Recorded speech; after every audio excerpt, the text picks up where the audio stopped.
A Ford KJA 713EZ is a very serious matter. Please go and move it, please.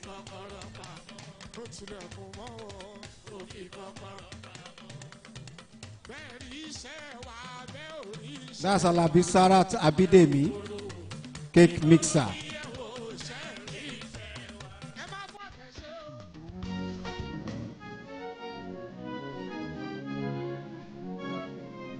This is special steamer. Odukoya Adeshola.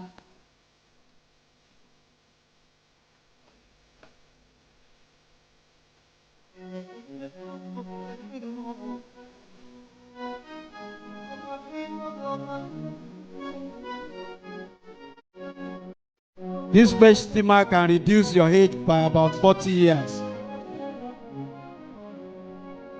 So Mr. Deputy Governor will look younger.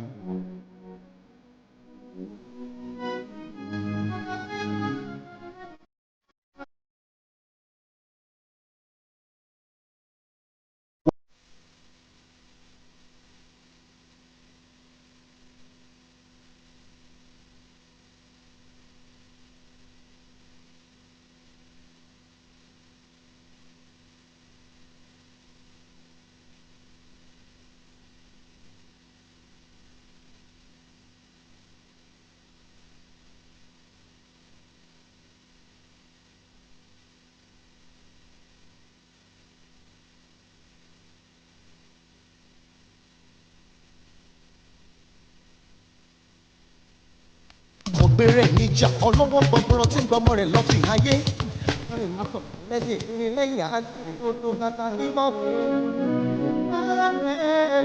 Then we have two-face corner, Alabi Mistura Olayinka.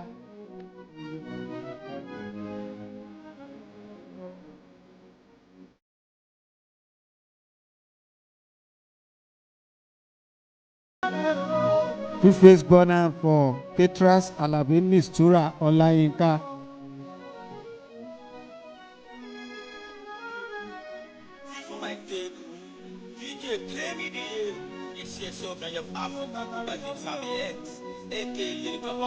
Ọlọ́bẹ̀ ló lọ́kọ àti aláṣẹ papọ̀.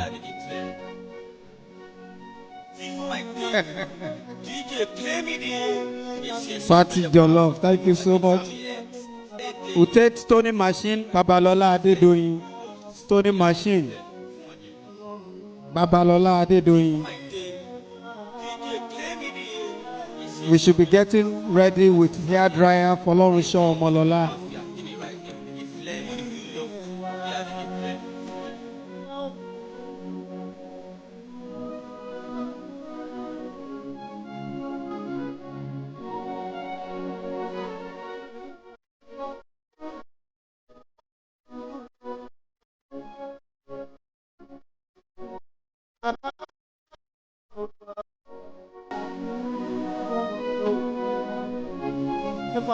Babalola Adedoyin's Stony Machine.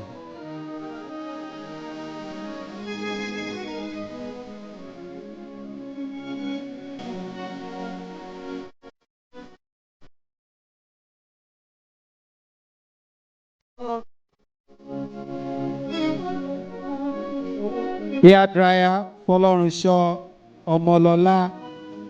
Sewing machine should be getting closer. Salako Sandra, please move closer.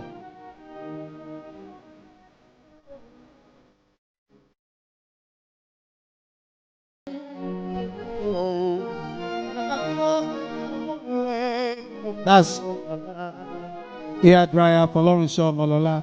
We take sewing machine, Salako Sandra. Remember, all these are symbolic presentation. Everybody here will take something home. These are just symbolic presentation because we can't present to everyone at the same time. Pepper grinder, Adike Abiodun Ilu, Abiodun Bukola Obanike. These are Greek inputs for Raji Bukola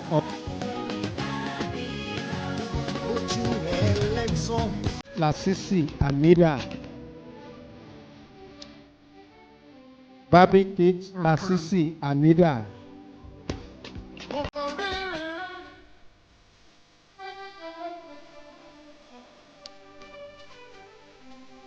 Bàbá ṣe bẹ́ẹ̀ lẹ ní ẹ lọ dúró síbẹ̀ ẹ lọ dúró síbẹ̀ yẹn.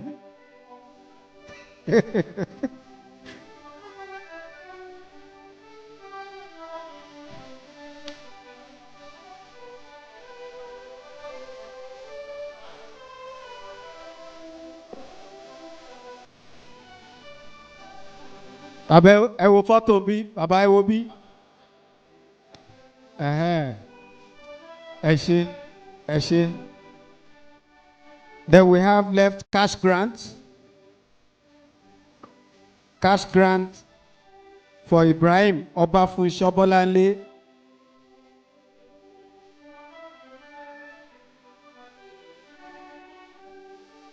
Ibrahim Obafunso Bolanle. Next is Temitope Azan. Temitope Azan. Temitope Azan. And the last one is for Fumilayo Shongojimi.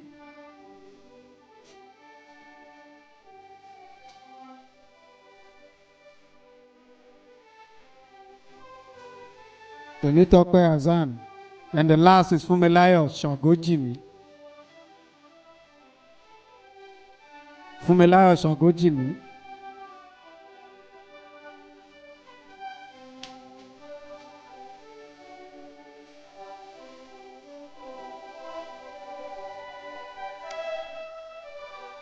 Ẹ jẹ́ ká pàtẹ́wọ́ fún Mr. Deputy Governor dáadáa. Thank you very much, sir. Thank you very much. You can take your seat. Then we'll take appreciation, sir.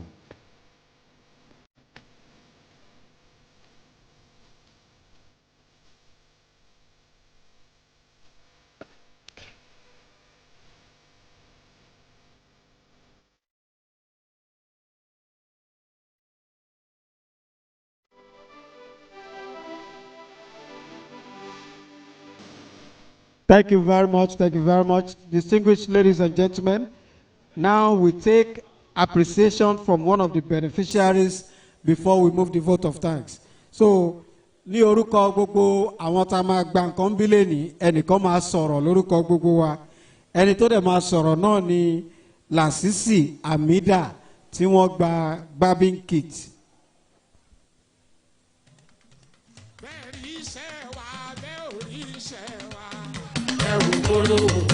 Ìgboro ni ẹ wò ṣẹ́ẹ̀rì ìfẹ́ wa. Ẹ má fọ́ tẹ̀sẹ̀ o, ṣọ́sùn ni wọ́n ò rí ni. Wọ́n dájú wọn kàn wòran. Àdúpẹ́ lọ́dọ̀ Ọlọ́run, àdúpẹ́ lọ́dọ̀ Ọlọ́run, àdúpẹ́ lọ́dọ̀ gọ́fúnà wa. Wọ́n tọ́jú wa lọ́tùn lósì o, wọ́n tọ́jú wa o.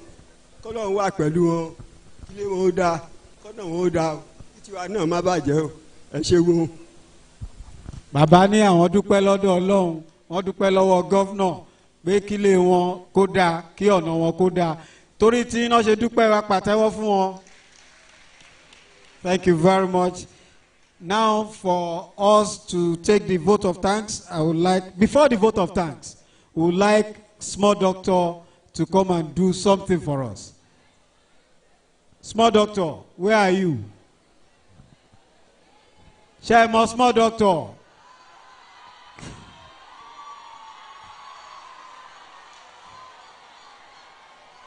This is an icing on the cake.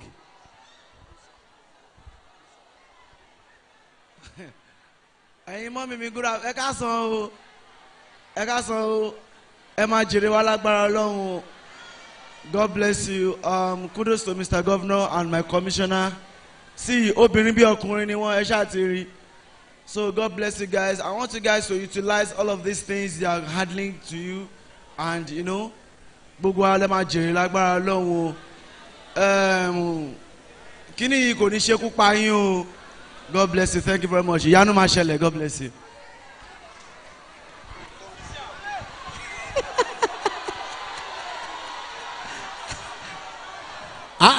Wọ́n ní ìyanu máa ṣẹlẹ̀. Ṣé yóò fẹ́ kí ìyanu ṣẹlẹ̀ ni? Ẹ pàtẹ́wọ́ fún Small Doctor. Ó máa pè yín sí show tẹ́tí máa wá gbọ́ orin. Ẹ ṣé. Thank you so much. I would now like to invite the Permanent Secretary, Ministry of Women Affairs and Poverty Alleviation, Mrs. Oluyemi Kalesanwo, to move the vote of thanks. The Permanent Secretary.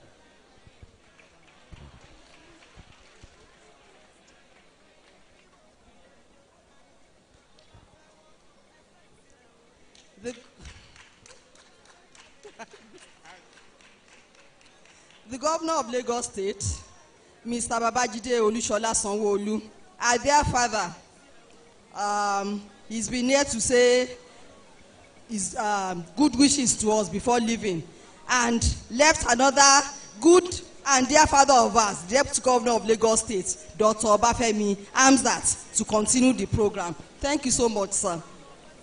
The Speaker of the Lagos State House of Assembly, Honorable Mudashiru Obasa, ably represented by Honorable Foluke Osafile. The Honorable Commissioner for Women Affairs and Poverty Alleviation in Lagos State, my own dear Iyala Yawon, Honorable Mrs. Bolaji Dada, and other members of the State Executive Councils that are here present. The directors from the Ministry of Women Affairs and Poverty Alleviation, my colleagues, the permanent secretaries, I think they have another assignment and they've all left.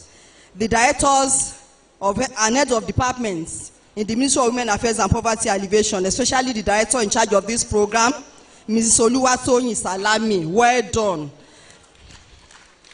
Principals and instructors of our skill action centers, distinguished guests, ladies and gentlemen, the SSAs that are here too, and our own SSA on grassroots development, Honorable Kenny Bakari. It is with immense gratitude and thanks to the Almighty God that I stand before you today on the occasion of the Microenterprise Support Initiative Program, the second phase for this year, 2024. First and foremost, I'd like to express our deepest appreciation to His Excellency, Mr. Babajide Olushola Sanwo-Olu, the Governor of Lagos State, for keeping to his promise when he was there in July that he will give us approval to have another one. And this had come to fruition today. We thank him for his steadfastness and his commitment to the empowerment of women and the alleviation of poverty in Lagos State. Sir, your support continues to inspire and drive us towards achieving greater heights. We appreciate you, sir. To His Excellency, Mr. Deputy Governor, Dr. Kadri Obafemi Hamzat, we are sincerely grateful for your continued encouragement. Our people know when we say, lobe, deputy. Because for all the approvals that we send to him, you are sure that he will grant us that approval. Thank you so much, sir. We thank you for the various programs that we've brought to you, and you have graciously granted us approval. My heartfelt thanks also go to the Honorable Commissioner for Women Affairs. And on our behalf, I'm thanking the Speaker of Lagos State House of Assembly for sending Honorable Foluke Osafile to this program today. Thank you, Ma. And help us to extend our appreciation to the Honorable Speaker for also giving us the necessary, when we come for appropriation, approving what we eventually use for these programs. To my own dear sister and our mama in the ministry, or our grandmother in the ministry, Honorable Cecilia Bolaji Dada, I thank you, ma, for your dynamic leadership and dedication to ensuring the success of this impactful program. We are grateful for the purposeful leadership. You are a leader that inspires us. Thank you so much, ma. To other members of the Lagos State Executive Council that are here, thank you so much for coming to support us at all times. We appreciate this. the chairman, the woman leader, our own auntie. Thank you so much, ma. Always when we call upon you, you answer us. I also like to acknowledge the head of service in absentia and the esteemed body of permanent secretaries for their assistance and collaboration in advancing the work of this ministry. No ministry can do it alone. We all extend one partnership or the other. MEPB and other ministry, STO, we are always running after Baba Olowo to give us, to release our funds. We appreciate all of you. To all our specially invited guests, thank you for taking out time to honor us with your presence today. Your support demonstrates your commitment to the empowerment of members of our communities. To the SSA on grassroots development, Honorable Kenny, thank you, well done, and please continue doing the good work. To all our beneficiaries that are here today, congratulations on being part of this initiative. Your enthusiasm and determination to utilize these tools for progress are deeply inspiring. Please, we will come and monitor you. You know that. You will see our people. They will come, and they will come with their cameras. Whatever we give you, we want to see what you are doing with it. It's not just you alone doing that. You extend it. You pay it forward by employing other people to either train them or engage them to work for you. That is the only way that this thing can go around. The state government cannot go around everybody all at the same time. So please, for you to make impact, reach out to other people and make sure that you develop them. Finally, and I say finally, I must commend the hardworking staff of the Ministry of Women Affairs and Poverty Alleviation. They are indeed my family. I thank you for the tireless efforts that you have all put in planning and executing this program. Mrs. Salami, well done. And our team, Mrs. Jaji, Oluwa, and all the others. And for all the other heads of departments, I know you all excel in your various departments. Whenever it is your own program, you also do very well. Thank you, and I hope that you will continue to do this and do it well and give Team WAPA the name that we are synonymous with. WAPA is synonymous with success. WAPA is synonymous with delivery. WAPA is synonymous with empowerment. So on behalf of the Honorable Commissioner, once again, I thank everybody for being here. God bless you all, and keep being good. Thank you.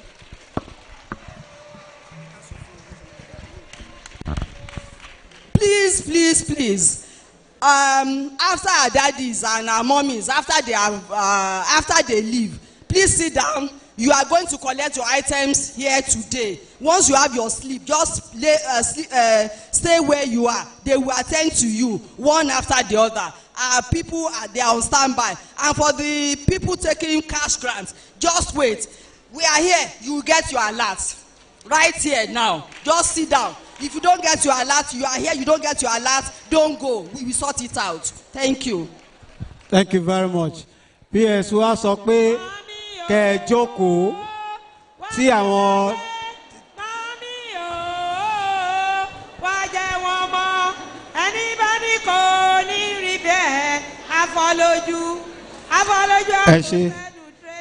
Ẹ ṣé o. So wọ́n ní kẹ́ jókòó kẹ́ má lọ.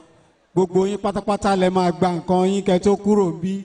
Àwọn tí wọ́n dẹ̀ fẹ́ fún lówó wọ́n ní ẹ máa rí alert kẹ́ tó kúrò bí. Tẹ́ ẹ bá rí alert kẹ́ má lọ páwọn wà ń bí. So on this note, we want to say a very big thank you once again to the Deputy Governor of Lagos State as he takes his leave. Okay, we are going to have group photograph.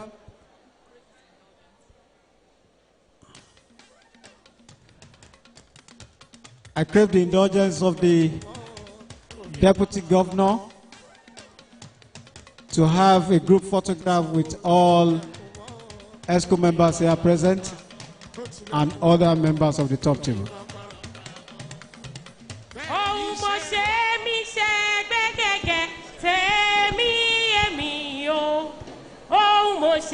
mi ṣẹgbẹ́ gẹ́gẹ́ tèmi èmi nítorí bí iṣu ẹgbẹ́ bá jiná Photograph, sir.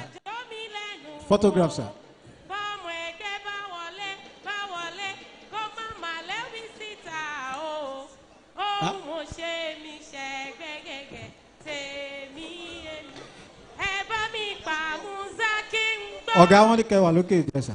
Amusa sì yí ọláyà nílé orówó rọkọ̀ orówó rèpo orówó ralẹ̀ orówó fikọ́ kíkú má pọ̀ ọ̀gá wa Musa àwa rẹ̀ àjọṣe ń bẹ ń gbàtà ò bá kú o kíkú má pọ̀ ọ̀gá wa Musa àjọṣe ń bẹ ń gbàtà ò bá kú o.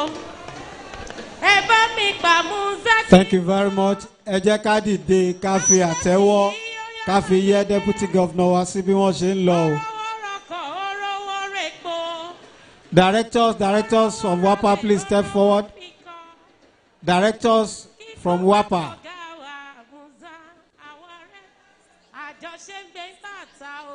Mrs. Salami.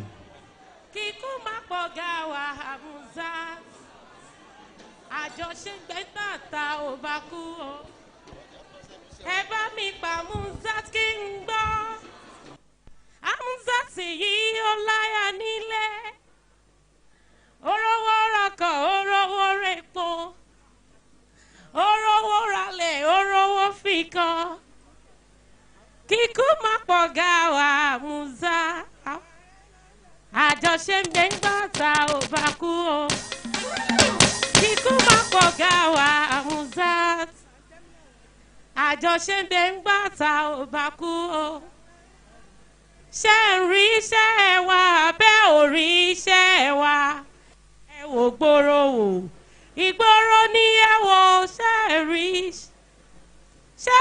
iṣẹ́ wa abẹ́ ò rí iṣẹ́ wa ẹ wò gbòòrò wò ìgboro ní ẹ wò. Òṣèlú ṣàlàyé òṣèlú ṣàlàyé Sanwó-Olú ti ṣèlú dẹ̀rọ̀ Sanwó-Olú ń ṣèlú tèmi o Amuzat ti sọlú dẹ̀rọ̀ òṣèlú ṣàlàyé olóṣèlú ṣàlèmí olóṣèlú ṣàníwọ́ Amuzat ti sọlú dẹ̀rọ̀. Sanwó-Olú ń ṣèlú tèmi o Amuzat ti sọlú dẹ̀rọ̀ Sanwó-Olú ń ṣèlú tèmi o Amuzat ti sọlú dẹ̀rọ̀.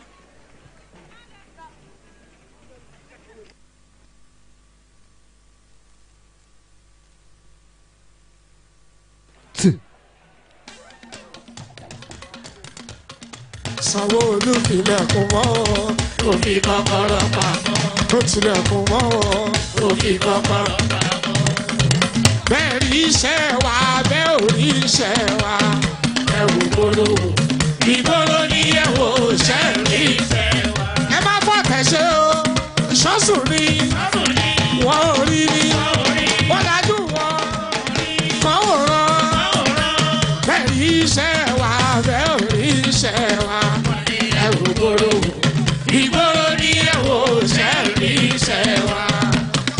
What's up, my people? Call me Udu Mix, aka DJ Master, and I'm hanging out with brothers, DJ Ayé Olúṣọlá di gángan Babájídé ọlọ́wọ́ tù ọmọ ta sáfì Ọbáfẹ́mi mo kí yẹn kú àdúró ti aṣíwájú àkànbí ti yẹ yàtọ̀ sí ìdẹ́tọ̀ mi o Olúrẹ̀mí àyàṣíwájú of Lagos mo kí ẹ àyèdè tí ẹ yàtọ̀ àkànbí tí ẹ yàtọ̀ aṣíwájú tí ẹ yàtọ̀ àkànbí tí ẹ yàtọ̀ tí ẹ yàtọ̀ fáwọn elérò kèrò aṣíwájú kò ní rẹ̀ àkànbí ìfọ̀nrí ẹja bó sọ pé kúrò àjìyà ṣẹ̀rí kó tọ̀ra ẹ̀ alákọ̀bí jayé orí ẹ̀ ń jayé orí ẹ̀mí alákọ̀wé ń jayé orí ẹ̀mí. Ó ti yá jẹun sókè ṣé wọn náà tó ti rí. Sókìrì sókìrì. Ṣé wọn náà tó ti rí. Sókìrì sókìrì. Ṣé wọn náà tó ti rí. Sókìrì sókìrì. Ṣé wọn náà tó ti rí. Sókìrì sókìrì. Ẹni pé ó kú akọ̀bí akúdi o. Ó dà fọwọ́ fọ̀nà. Afọwọ́fọ́nà kì í ní ìsinmi o. Wèrèwèrè lọ́jọ́ kàgbòrò.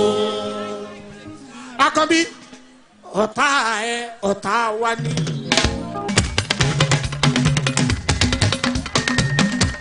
Akọni Rasaki ẹ̀lìgánsà mi. Bàbá akọni Rasaki ẹ̀lìgánsà mi. Onílé ajé. Onílé ajé. Ẹ kú àdúró tì. Aṣíwájú. Yorùbá ló kàn ó. Yorùbá ló kàn ó. Ọ̀rọ̀ tó wà nílẹ̀ yìí. Yorùbá ló kàn ó. Àkànbí ọ̀rọ̀ tó wà nílẹ̀ yìí. Yorùbá ló kàn ó.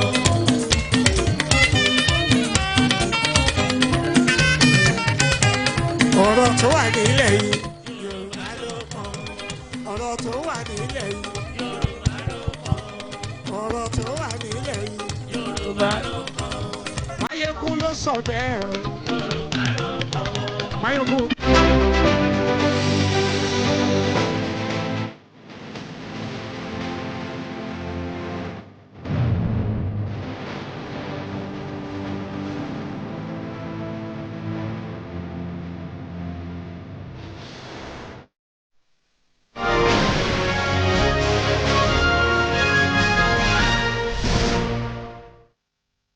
Season, and they were able to qualify for the Champions League. You know, they took on the big boys like Atletico Madrid and Real Madrid. So for me personally, I think they're just playing without fear. I mean, I watched the game yesterday and they had so many chances to wrap it up. They defended very well. They knew what to do in the right time and the right moment, and they just held out. And I think just like Alastia said, it's a new format. The teams are not grouped into, 4-team sections where they have to think about, I need to win at least 5 or 6 games for me to lead the group, or at least get to second.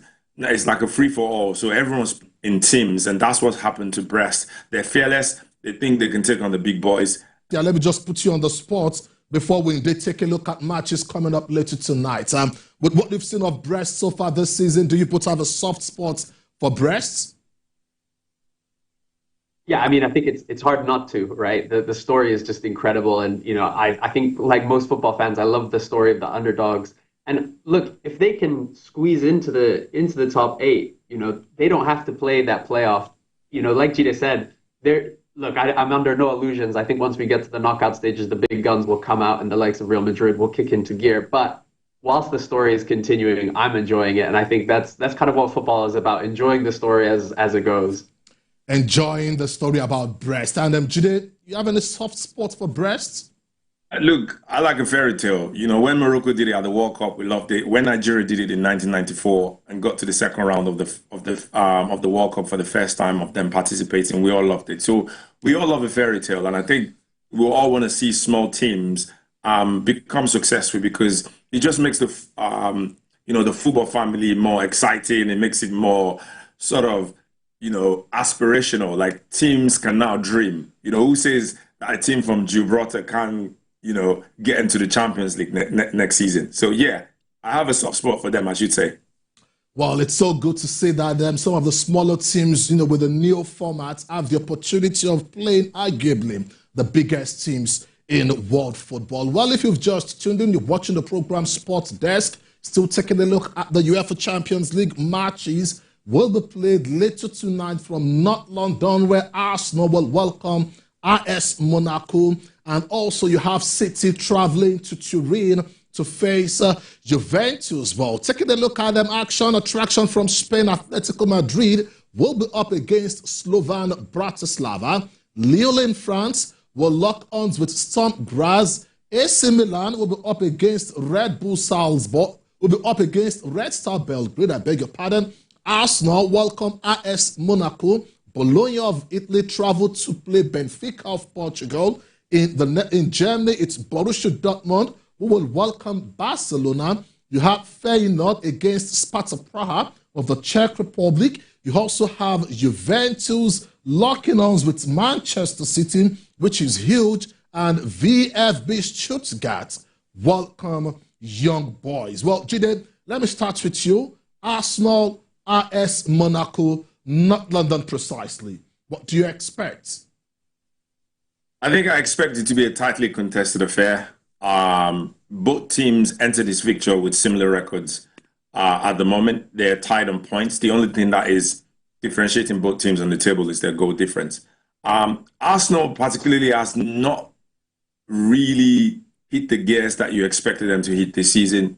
Monaco has been slightly inconsistent.